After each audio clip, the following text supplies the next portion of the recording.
This lecture will look separately at encoding space, time, and color, covering this part of the book. Let's recall that the efficient encoding transform contains three conceptual steps. First is decorrelation of the original inputs. Second is to apply gain control to each decorrelated channel. And third is to multiplex these channels in implementation. And this is an analytical solution for the optimal encoding K of the Gaussian signals to minimize the objective EK for efficiency. And we can use it as a recipe for building efficient coding in each example.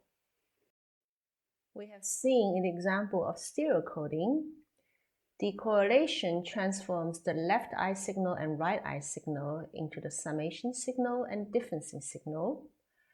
Gain control applies G plus to the summation channel and G minus to the differencing channel according to their individual signal to noise.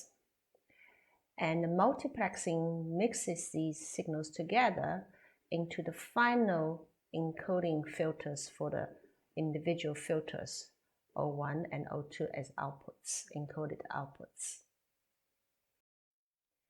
Let's apply our understanding of stereocoding to gain an intuition on how encoding space, time, and color should be in the gist.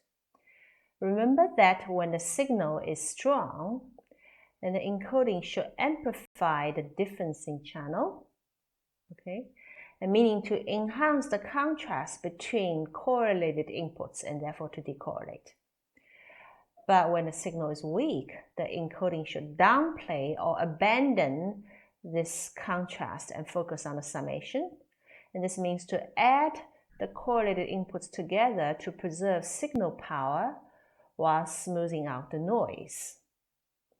And we can apply this to any two correlated signals, S1 and S2, and get their weighted summation and difference, and focus on their contrast when the noise is low, and focus on their integration when the noise is high. So for spatial coding, S1 and S2 are image pixel values at two neighboring locations, X1 and X2. And this is a very simplified situation as if there are no other image locations or image pixels, but it's useful for gaining an intuition. Of course, later in detail, we will consider spatial inputs at all image locations, but for the moment, we use this simplification first for gaining an intuition. And usually, inputs at neighboring locations are correlated.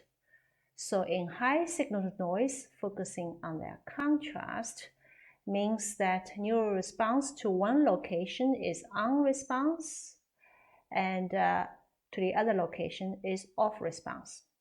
This enhances spatial contrast, ignores spatially redundant inputs, and the on-center of the resistive field includes only one location, so this will lead to small resistive fields. In low signal to noise situations, smoothing means to integrate signals from both locations. So either have both on or you have both off. So therefore, the resistive field is bigger, including both locations in a similar fashion. This adds the correlated inputs together to combat noise. And so as the environment gets dimmer, the resistive field should increase its size. For temporal coding, S1 and S2 are visual inputs during two consecutive time intervals, T1 and T2. And visual inputs are usually correlated in time, so S1 and S2 are correlated. Now again, this is a simplification to use only two time intervals for gaining an intuition first. So in high signal to noise, this enhances temporal contrast. So the neural response is more sensitive to the difference between the input at time T1 and the time input at time T2. This means the response is sensitive to temporal change, and this gives predictive coding, meaning that if input at a later time can be predicted by inputs at an earlier time, then don't respond to it.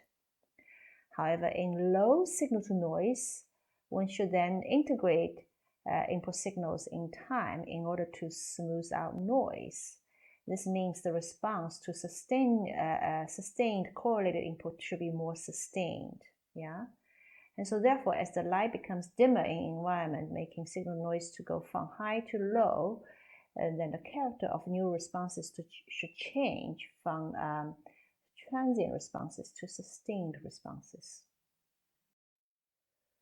For color coding, S1 and S2 are visual inputs, say in two cone types in a dichromat, for example, red and green cones. And this is, of course, another simplification from situations when animals have more than two cone types to help our intuition. And usually inputs in different cones at the same location are correlated because they usually come from the same visual objects, and environment lighting is such that they typically excite multiple cones at the same time, multiple cone types.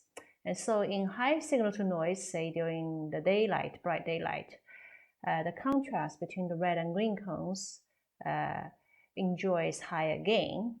So neural responses downstream in the encoding neuron should be more sensitive to color. And this color really examining the relative strength of the signals in different cones. However, in low signal to noise, such as in dim light, assuming the light is not dim enough so that the cones are still responding to inputs before the rods completely take over, the signals from the two cone types are added together to smooth out noise.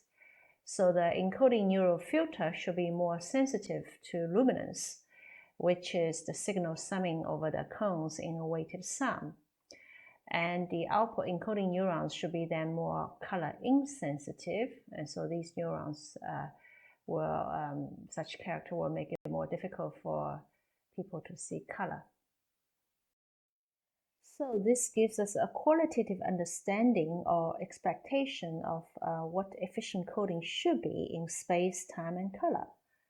And now we can examine each of them in detail, and in more complicated situations when there are all image locations in the visual field and all time instances of visual inputs and many cone types.